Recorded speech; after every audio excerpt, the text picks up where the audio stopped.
Ya, pada serial video tutorial Intuit QuickBook Online ini, kita coba akan membahas tentang cara mencatat data barang inventory yang kita beli dalam mata uang asing dan juga sekaligus kita ingin melihat laporan stok barangnya. Ya, video tutorial ini dipersembahkan oleh Mirwan Anton Siregar, Certified Pro Advisors QuickBook Online. Ya. Video tutorial ini kita akan mempelajari beberapa poin. Yang pertama, kita akan membuat data barang yang kita ingin ketahui stoknya. Kemudian data barang juga yang tidak kita perlu ketahui stoknya, ya. Kemudian cara membeli barang di dalam mata uang asing, dan cara melihat laporan hutang supplier dalam mata uang asing, ya, cara melihat laporan stok barang, dan cara melihat laporan pembelian supplier dengan menggunakan mata uang asing. Ya. Nah, kita melihat pada pada menu QuickBook Online ini, ya, langkah pertama yang harus kita lakukan adalah dengan cara membuat data barang terlebih dahulu. Ya. Data barang dapat kita buat dengan cara mengklik ini tanda sidik jari roda gigi, kemudian di sini ada product and service. Ya. Nah, di sini ada beberapa item yang memang sudah kita coba masukkan, ya. Sekarang kita coba saja dengan barang baru, misalnya katakanlah kamera. Kita ingin membeli kamera Canon, ya. Sini kita lihat di sini kita beri nama dengan digital kamera,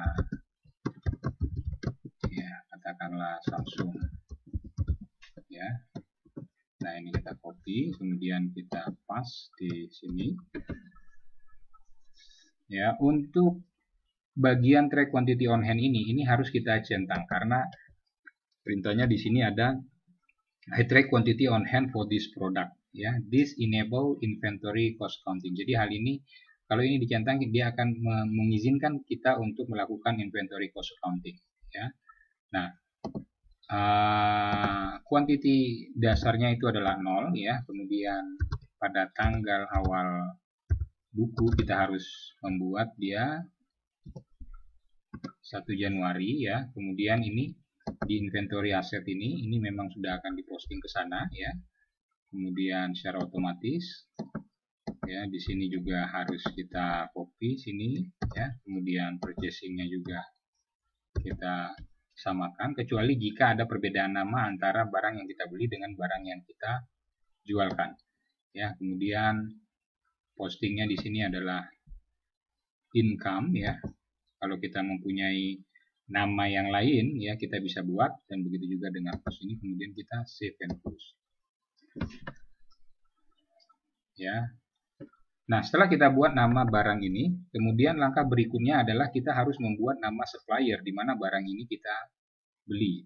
Katakanlah kita membelinya ini dari Singapura, maka kita menuju ke suppliers di sini, atau juga dari kota tempat kita, mungkin kita melakukan transaksi dengan mata uang asing, ya. Di sini kita buat new supplier, ya.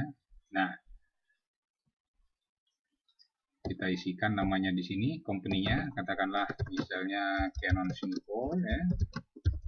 Canon Singapore, kita ini copy, ya, sini, ya. Kemudian tanggalnya seperti biasa, kita harus membuat tanggal di awal tahun buku, ya. Opening balance kita belum punya hutang sama dia, ya. Ini nama-namanya ini kita lengkapin semua nanti. Ini hanya sebuah tutorial, jadi kita kosongkan data-data yang perlu saja yang harus kita isi. Nah, I pay this supplier with. Nah, ini harus kita ganti dengan, katakanlah kita beli dengan Singapura dolar. Ya, setelah itu kita simpan. Nah, setelah nama item kita buat dan nama supplier juga sudah kita buat, ya, kita ingin membeli barang dari mereka. Katakan kita ingin membeli dari Canon Singapura, ya, maka kita tetap menuju kepada suppliers di sini, ya. Kemudian kita klik di Canon Singapura ini, ya. Kita create bill.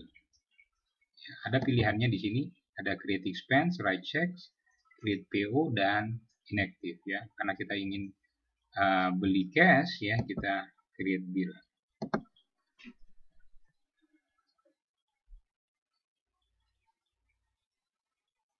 Ya, nah di sini perlu diketahui bahwa mata uangnya ini bisa kita isikan ya, kursnya berapa, atau kita cari dari internet juga bisa ya. Nah di sini kita isikan katakanlah satu exchange rate-nya katakanlah 1.500 ya. 1.500. Oke, untuk this transaction ya.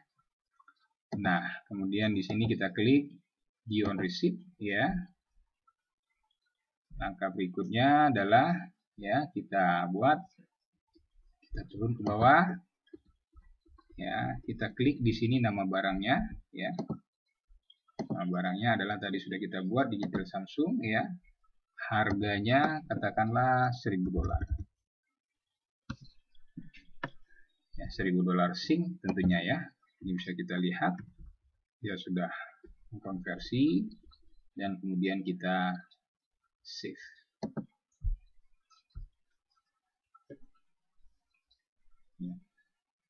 Nah, ini telah tersave ya. Kita bisa lihat bahwa kita telah melakukan membuat transaksi di dalam mata uang asing. Ya, langkah berikutnya adalah bagaimana cara kita melihat stok barang yang sudah kita buat ya. Jadi kembali lagi ke sini ya, ke product and service, kita bisa melihat stok barangnya di sini ya. Nah, ini dia. Bisa kita lihat digital kamera Samsung kita punya ada 2. Ya, ada 1 ya yang sudah kita beli. Dan kalau kita ingin melihat laporannya, kita klik aja di sini ya, kita run report.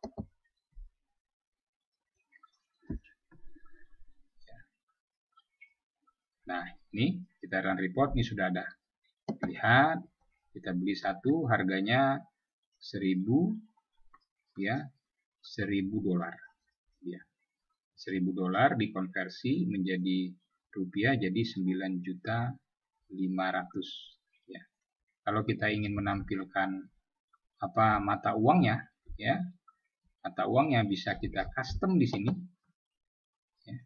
Kita custom, kemudian di bagian ini change column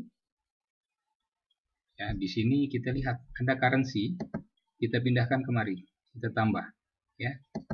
Nah, kelas ini tidak kita pakai, kita remove ya, dan juga currency-nya ini kita turunkan.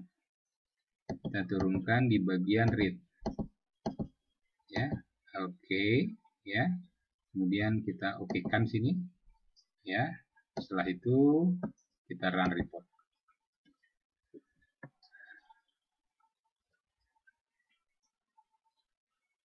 Ya, nah di sini akan terlihat bahwa barang ini adalah dalam currency SGD ya, 1.000 dan dalam rupiah 9.500.000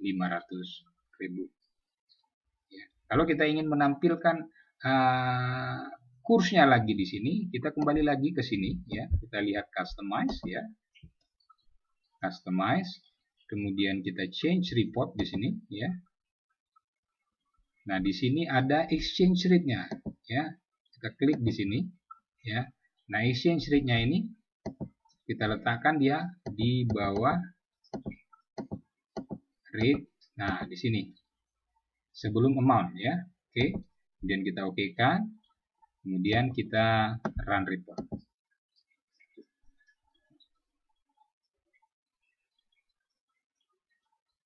Ya, bisa kita lihat bahwa rate-nya adalah 1 SGD dengan exchange rate 9.500.000, kemudian ini balance-nya 9.500.000. Nah, laporan ini tentunya ingin kita buat permanen ya, agar jangan kita melakukan edit lagi. Ini kita bisa save custom ya, kita save customize. Jadi di sini kita masukkan dia di dalam laporan ya. Sini laporan, bisa laporan judulnya adalah produk laporan stok barang, ya, laporan stok barang. Nah, ini laporan stok barang. Nah, kita bisa membuat grouping di sini. Kebetulan di sini kita buat grup, ya. Kalau belum ada, kita buat baru. Di sini kebetulan sudah dibuat. Kita kasih nama laporan rutin perusahaan. Kemudian kita okekan, ya, maka akan terlihat di sini, ya, di laporan ini,